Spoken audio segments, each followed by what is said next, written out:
Kodok. Nah, entuk ki ya. Nengko sik ada pertanyaan kedua. Kok kesusu nyaut ae. Ki ana apa sing dimasak suweke? Kodok. Heeh. Sampean dhuwit karo kodhok milih ndi? Duit. Lah nggih mboten purun Pak kodok kok. Dhuwit karo kodhok milih ndi? Duit. Oh, berarti pinter kowe. Matur to Pak Dalang. Matur sik urung-urung wis wah ora. Aku ki arep mbanyol kok jawaku. Ya engko ngangge ABC aja langsung ora. Lho aku gemes karo awakmu sore mau lho. Ngapa to? Ya pokoknya gemes anyel aku. Sadurunge aku matur aku asine ya pegel sore mau. Ngapa to? Aku lak mung beber lakon to, ora ngomong ning sapa-sapa to. Ya tapi aku sik terngiang-ngiang, masa lalu biarlah berlalu. Sekarang masa hidup kita dan yang akan datang, ngono. Engko lagi delok kok YouTube ndak ngerti. Oh, ibuku mbiyen mbeke tau karo kae to ngono. Aku ya isin karo anakmu. Ora apa-apa, ora apa-apa. Sing jenenge pait, legi, ya to, kabeh padang peteng iki aja diselaki ngono kuwi. Sing jenenge lakone wong urip ya kaya ngono kuwi, ora apa-apa Bu Kesi. Trimanen kanthi rasa ikhlas lan legawa, ngono kuwi to. Wis to. Buktine nadyan kaya ngapa lan kepiye, aku ya le tresno karo sampeyan lahir batin lho, Halah Piye? tenane tenan. Lho, dalang iki nuwun sewu ora kabeh. Racake anggere wis mulai sukses, ngono bojone lak 1, 2, 3 ngono to. Lah aku ndi lho ya mung kowe tok sing tak tresnani lahir kandas batin lho. Lha piye to ngono kuwi? Alhamdulillah, yakin? Yakin piye Nah to? sesuk mantanmu sing Padang ki arep kuliah S3 ning isi Solo lho. Lah terus hubungannya apa? Lah engko lek cinta lama bersemi kembali piye? Ora bakal wis to. Aku ki anak Tenan lho. kaji, Tenan Pakku lho. ya ustad Mbah Sukron kae. Tur aku ya nyawang anakku iki 4. Sampeyan omah-omah karo aku wis pirang tahun? 13 tahun. Lah, 3 tahun. Kudune lek wis apal karo watakku to. Apa? Kapan to aku njaraki wong wedok liya yen nenek sampeyan? Ora tau, Bu Kesi. Asem, asem. Tenan lho ya, disakseni karo Heru Timbul lho ya pokoke. Iya. Rada esuk rek titun rene ora bakal aneh-aneh lho Her ya pokoke. Entang uluk salam ya. Nggih. Saderengipun kula nembang, kula badhe ngaturaken sugeng dalu bapak-bapak ibu-ibu. Assalamualaikum warahmatullahi wabarakatuh. Alhamdulillah. Wah, matur nuwun Pak Dalang. Masyarakat Gemarang mriki priyayine jan, ramah-ramah. Grapyak semanak tur mboten celutak nggih, Pak. Iya. Ya kuwi ora usah diomongke ngono kok ya. Nggih lho Pak Dalang. Kula wau sonten to, pas kula dandan macak teng pondokan mburi mriko. Kula niku ajeng teng kamar mandi. Lah, cedhake kamar mandi niku lek enten anu to, pawon, tempate ibu-ibu ngeracik sego pecel. Nah, enten sing nawani sego pecel, enten sing nawani jangan apa mau soto, udu gori niku lho sing bong, kok bong. Ompong, lompong. Nah, jangan lompong pedes. Batinku kemecer aku ya gelem Pak ning aku dilek mencret engko. Ngono diomongke ora. Lah pedes kok. Pramila kula matur nuwun sanget ingkang sepisan kunjuk dumateng Bapak Sudarsono lan Ibu Anita sekeluarga ingkang dalu menika sampun mercaya kula lan kanca-kanca nglipur warga ageng wonten ing Gemarang mriki. Dusunipun namine napa wau kok lucu Pak Dalang? Cungkling. Dusun Cungkling. Ya ampun. Nah niku kula matur nuwun sanget lan nderek ndedonga mugi-mugi Bapak Sudarsono sekeluarga tansah pinaringan katentreman lahir batin. Amin. Dipun paringi kesehatan. Dipun paringi murah rezekinipun lan ugi dipun paringi panjang yuswa ingkang kebak barokah. Amin. Yen sampun tambah rezekinipun Pak Darsono, benjing taun ngajeng nanggap wayang malih. Matur nuwun. Nggih. Wah, jan iki kaya entuk Nugroho Jati Bu Kesi. Nggih. Sing mirsani wayang kae lho delok. Kae mirsani wayang gratis sik entuk sego pecel. Wah. Ah, Nggih, niki saking Pak Darsono to, Pak? Anu Bu. Ah, nggih. Monggo didum sing adil aja rebutan nggih. Muga-muga iso kabeh keratan. Lah iya. Kaya ngono le sedekah Pak Darsono. Luar biasa. Wah, dan tetep berkah kagem Pak Sudarsono. Iya. Ya Bu Kesi nembang dhisik. Nah, iki mendah mati yen sampean nembang kutut manggung terus sing mirsani dahar sego pecel. Walah tenan. Wis top kuwi. Nggih, Pak Dalang. Nggih. Mugi-mugi warga mriki nggih tasih kelingan kalih tembang-tembang klasik ngeten iki. Nggih. Wong niki wau pamundhute kalih ibu-ibu sing masak. Mengke lek mboten ditembangke ndak gelo atine, mengko ndak awake dhewe ra diparingi sego pecel karo jangan lompong. Ya keluwen awake dhewe engko. Ya Bu Kesi, mangga.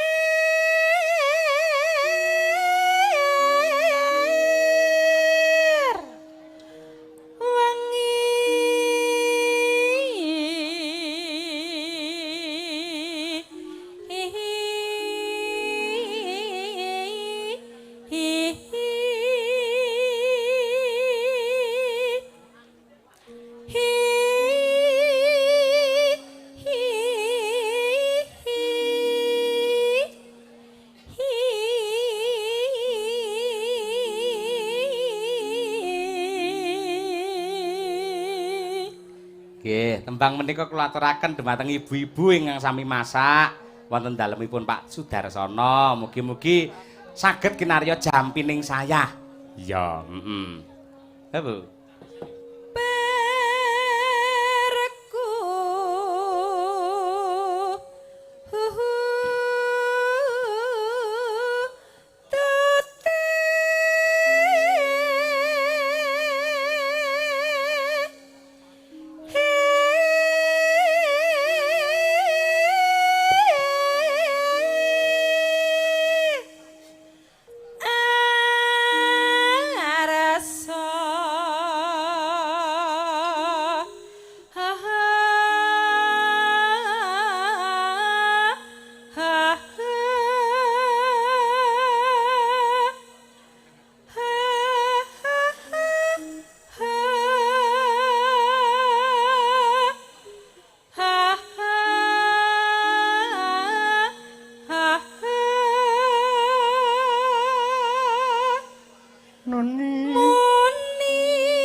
Yuk.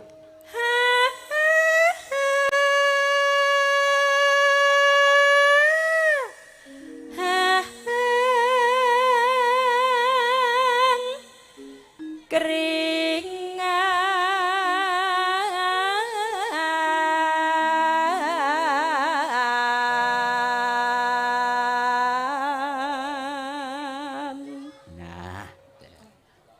No.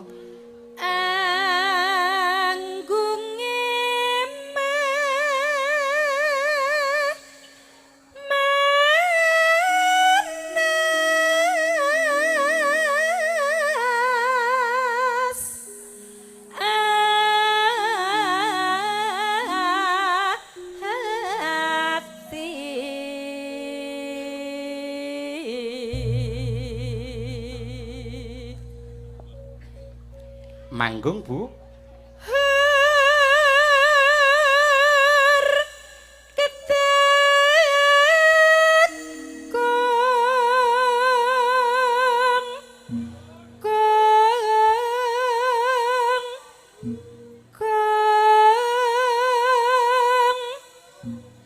Tanduk Pripun, yu. Pak? Menika penontonnya apal ngantian. Apa? Kempol ngon, ngoten niku. Mbok cobi jenengan ke sareng-sareng nggih, Pak. Muni kempol ngon, nganggere kula reketekong, kempol ngon. Kong, ngoten nggih, Pak. Oh, sip. Wah, manut men karo kesi wong kene pun. Reketekong. Kong. Mulai. Kong. Matur nuwun. Elak.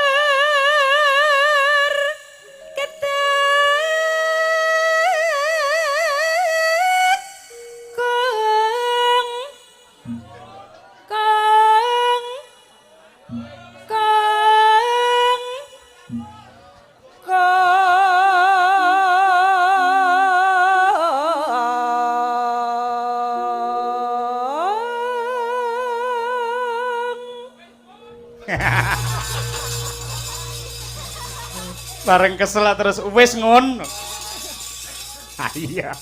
Pak Dalang, Apik, dalem. nyuwunengke lho priyayi Magetan umumipun. Ngono. Magetan Madiun. Aku kelingan iki lho. Oh nggih Magetan. Tapi niki Madiun Gemarang. Kula tasik kemutan riyen teng alun-alun mriku Caruban.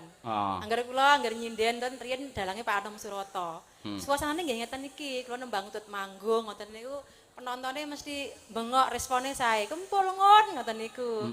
Jadi kula matur nuwun bapak-bapak, ibu-ibu teng mriku mengke ingkang mresani wayang ngantos rampung bar goro-goro tancep kayon. Kula dengak-dengakaken tambah rezekine nggih. Mengke upami sing kondur riyin ngantuk ngoten nggih mboten napa-napa. Ning kula dengak-dengakaken tambah anake lho apal. Iya. Ya. Apik kempul ngun beanter mergo bar mangan sego pecel kok. Mangga mangga mangga mangga mangga mangga mangga mangga mangga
Kang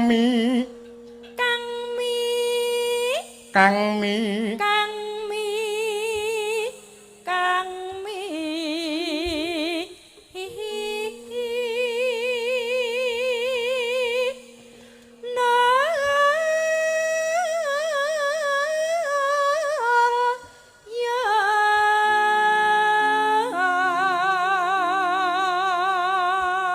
saiki ngene Bu, ayo engko men dijawab karo penonton. Sugeng lenggahipun para penonton sedaya. Rampung ngono sing mirsani nggih bareng, lho Pak. Nah, men regeng. Kersa nggih Pak? Oke, jos wong Gemarang kok. Ayo. Ya Bu, Jiro Lu. Sugeng rawuhipun para pamiyarsa sedaya.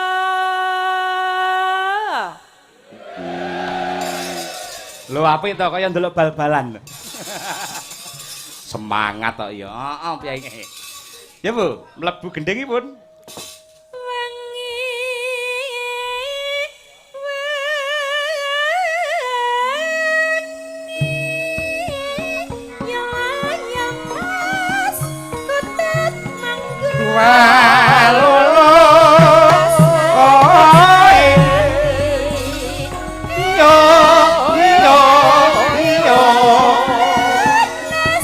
Akong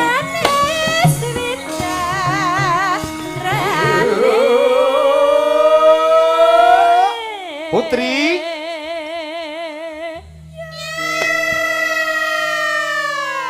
ayo sing semangat wong sing mirsani semangate kaya ngono lho. Ayo dibaleni neh. Yuk, Kakung. Yo, sinden 5. Yo.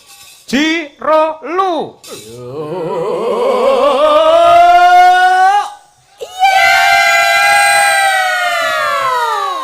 Niki kula lempar teng penonton melih. Nah, lek piyayi Gemarang mesti iso.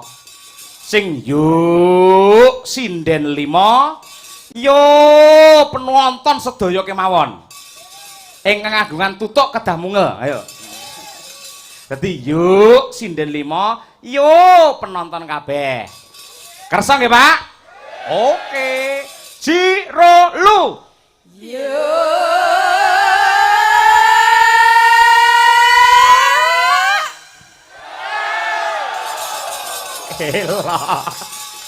Luar biasa. Sing kersa senggak muga-muga tambah rezekine. Nggih. Tambah kanikmatane. Tambah dawa umure. Umur ingkang kebak berkah. Ora duwe utang. Upama duwe utang muga-muga ndang iso nyaur. Upama ora iso nyaur muga-muga sing utangi lali. Ya. Elok. Sing ndongakne kang dumadi saka para kadang-kadang tani muga-muga panene iso sukses. Sing saka para pedagang le dagang iso laris berkah. Sing saka pengusaha usahane lancar. Sing saka tukang tambal ban muga akeh ban bledhos. Ayo. Ndongakne wong malah bisa dhewe ora. Lah iya. Terima kasih. Wah lagi iki lho aku untuk penonton apike kaya ngono. Tepuk tangan untuk penonton Gemarang Madiun luar biasa iki. Elok. Ora montra-montra wayang, Nduk. Jan kaya nonton PSSI tanding karo Malaysia lho. Ayo, tenan iki. Lanjut, Bu. Ayo, nggih.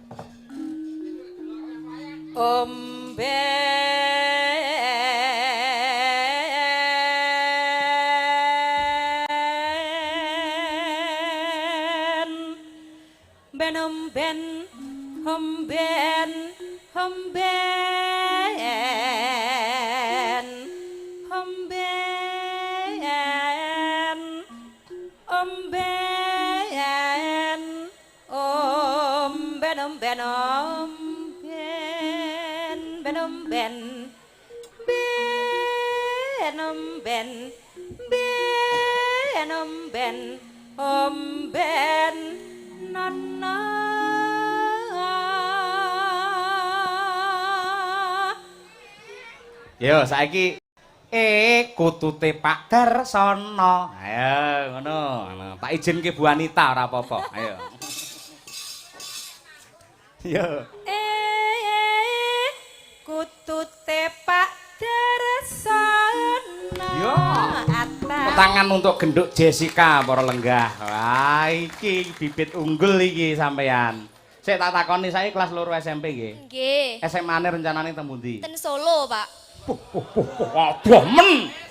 Mboten napa-napa. Nang Solo nang endi? Ten SMKI Surakarta. SMKI Surakarta. Muhammadiyah ora eneng. Surakarta. Nggih, Pak. Jurusan apa? Karawitan. Karawitan. Ya muga-muga iso ditampa ya ning kono ya. Amin. Ning ati-ati ning kono ya. Nang kono lek pancen iso sregep sinau tenan calone dadi wong sing hebat, sukses ngono. Nggih. Nek nganti ora kuat coba, mulih ngimbel bayi engko ya. Lho iki tak omongke sampean tenan men sampean luwih hati-hati ngono lho ya. Nggih. Ya. Nggih. Heeh, tenan. Sampean SPP-ne piro? SPP-ne piro? 500, Pak. 500. Arep tak kei kok akeh men. Nya iki tandha tresno nduk men sampean sregep anggene sinau nya. Nah. Iki piro iki? Pinten? 50, Pak. Karo dhuwit apal men weh. Lah nggih no. Nggih, kula anu ya, kei 100 ya, gelem. Nggih. Nggih, nya 100. Lho kurang 1, Pak. Sampeyan entuk pelajaran matematika mboten? Nggih. Nah, manggur iki. Pinten iki? Oh, nggih, kula paham, Pak. Mriki lho, Pak. Tak terangne iki pira? 50. 50. Nah, nggih. Lah iki pira? 50. 50 tambah 50 pira? 100. Lah iya 100 ya 100. Lho Allah, Pak. Ya Allah piye to? Niki setunggal lho, Pak. Lah Niki iya. setunggal. Iki sampean iso. Tahu untuk matematika. 5 tambah 5 pira? 10. Lah iya kene ya iso. Saiki pira? 50. 50. Iki pira? 50. 50 karo 50. 100. Lah iya ngono kok protes. Oh, nggih, Pak. Ah, tak tambah iki gelem. Nggih, Purun. Heeh, ning iki engko jawabane wis tak tudoi. Jawabane gur kodhok. Ya. Dadi pertanyaanku apa wae jawabane kodhok. Lek ora kodhok malah ora entuk dhuwit sampean. Paham? Paham. Kewan apa sing suarane kung? Kodok. Nah, entuk kuwi ya. Nengko sik ada pertanyaan kedua. Kok kesusu nyaut ae. Kewan apa sing dimasak suweke? Kodok. Heeh. Sampean dhuwit karo kodhok milih ndi? Duit. Lah nggih mboten purun, Pak, kodok kok. Dhuwit karo kodhok milih ndi? Duit. Oh, berarti pinter kowe nya. Lah sekolah, Pak. Heeh. Iki tambahi gelem ora? Nggih, Purun. Heeh. Lah aku cara ngono tombokno engko. Mboten napa-napa. Wah, kowe karo dhuwit aja ae ngwasak ngono modelmu. Nya, tambahi neh. Nggih, matur suwun, Pak. Nya, tambahi neh. Matur suwun. Aduh, wis dompetku kotong wis. Ora apa-apa, Pak Dalang ikhlas lahir batin lillahi taala ning panyuwunku sampean sing sregep le sinau, ya. Islam to? Salate aja nganti ditinggalke. Sing sregep, niki wonten masjid to niki? Melu jamaah teng mriki. Sing sregep. Carane sregep ya pamane sampean dadi makmum. Imame sik rukuk sampean kudu sujud sik, jenenge sregep kuwi. Ngoten nggih Mbak Jessica nggih, terima kasih ya.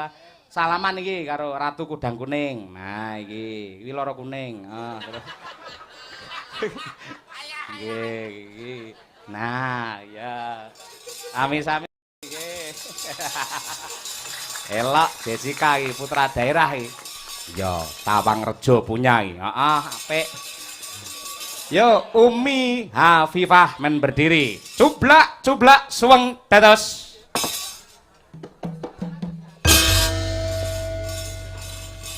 Nah. Ya nduk men ketok tata kramane ngerti karo sopan santun saurunge nembang ngaturke salam hormat kangge para lenggah kagem Pak Darsono. Ayo. Nggih, Pak. Wilujeng dalu konjuk dumateng sedaya kemawon. Kula nuwun, Pak, Bu.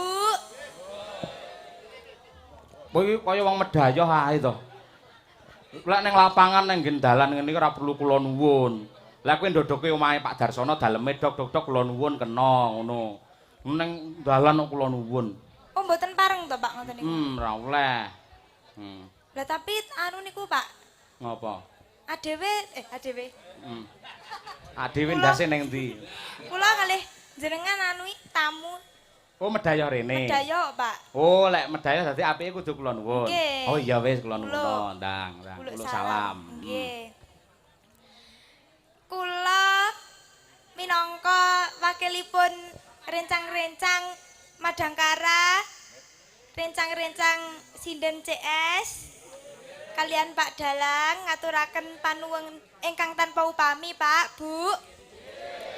Mliginipun dumateng Bapak Darsono. Kula sak rencang ngaturaken panuwun, Pak. Anggenipun panjenengan napa nggih? Nanggap kula sak rencang. Matur nuwun, mugi-mugi panjenengan pikantuk leliru ingkang tambah barokah, Pak. Amin.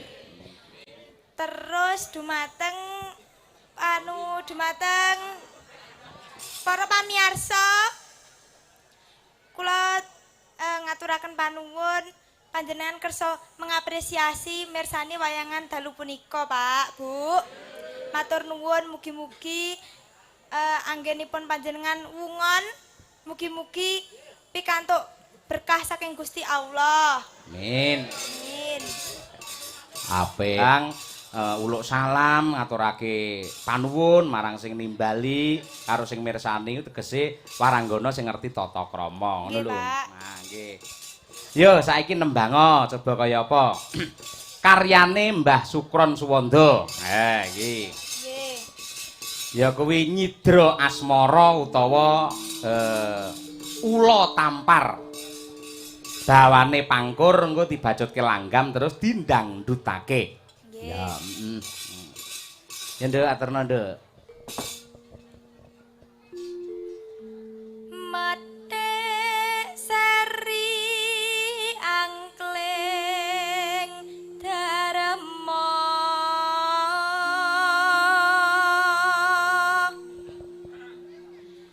ana cerita tingkae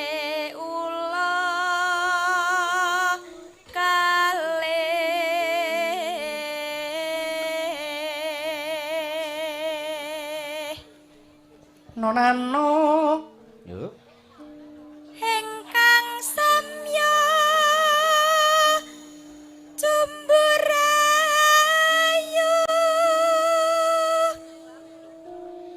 jenenge ula tampar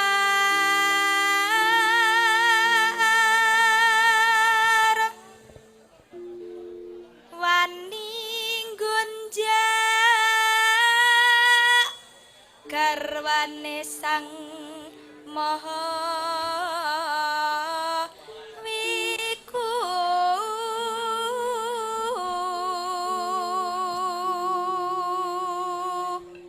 nano hanengge sang naga raja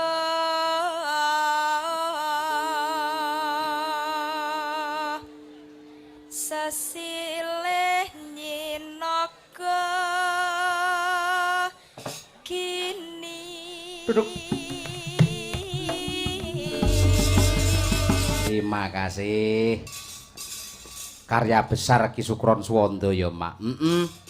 Nyidra asmara utawa ula tampar. Iki ana nawala meneh, Nduk, tak wacane. Assalamualaikum warahmatullahi wabarakatuh. Waalaikumsalam. Katur dumateng Mbak Limbuk saking Pak Puh Karmadi napa Karnadi ini saking Nganjuk. Nah, nyuwun gending sinom grandel kalian podang kuning nggih. Podang kuninge mau wis diaturake.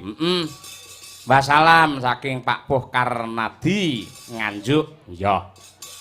Ugi wonten malih permintaan Pak Jumadi mau sumbang lagu judul Gelo, matur nuwun. Oh nggih. Nggih. Wah, piyayi kene jebul budaya ya, Mak. Monggo dumateng Bapak Jumadi. Nah, ingkang badhe paring pisumbang swanten nembang Gelo. Sasana lan wanci kula aturaken. Nggih. Pak Jumadi. Monggo mriki, Pak. Ayo. Dikormati yo. Ya kancane gisik gembira. Akhia numpak perahu layar ning dina minggu pariwisata alon raune Sampun tanggung jawab kok, Pak. Kalau mben kula tenggani teng Tulungrejo, Mas Cahyo. Oh, nggih ta? Kula tanggane mrika, kula kilene ngoten. Oh, ngaten. Sone mati niku lho. Oh, nggih nika solare telas, Pak, Pak. Nggih. Nembe niki lho wayangan solare telas. Ha nggih. Nggih. Nggih. Mas Cahyo, nyuwun Dalem, Pak. sewu. Nggih. Niki kula Pak Like manten. Oh, ngaten. Nggih. Nyuwun sewu saderenge nyuwun pangapunten. Niki kula adoh-adoh king Medion. Nggih. Niki munggah gunung ngantek mboten wani kula munggahi. Nggih. Nggih. Nggih. Nostalgia mawon. 22 tahun kepungkur kula ngupaya upa teng mriki. Nggih. Sakniki pun pindah teng Balirejo. Ngaten. Nggih. Riyin kula teng pundi Beran. Di bareng-bareng teng Tawangrejo. Nah niku Pak Karmo niku kanca kula niku. Nggih. Nderek donga mawon Mas Dar, Pak Dedar nggih, mboten saged nyumbang napa-napa, kula tak nyumbang lagu. Nggih. Alhamdulillah ngantos dalu menika tasih pinarengan wilujeng. Amin. Anggenipun kagungan kersa. Muga-muga ngantek sesuk-esuk Sak teruse tansah lancar. ginanjar Nggih, wilujeng. alhamdulillah. Nggih. Kula tak nyuwun gelo. Jenengan piyambak napa dikancani sinden? Nggih, kula pengin dikancani ini kah. Niki lek cah cilik ning pinter golek dhuwit.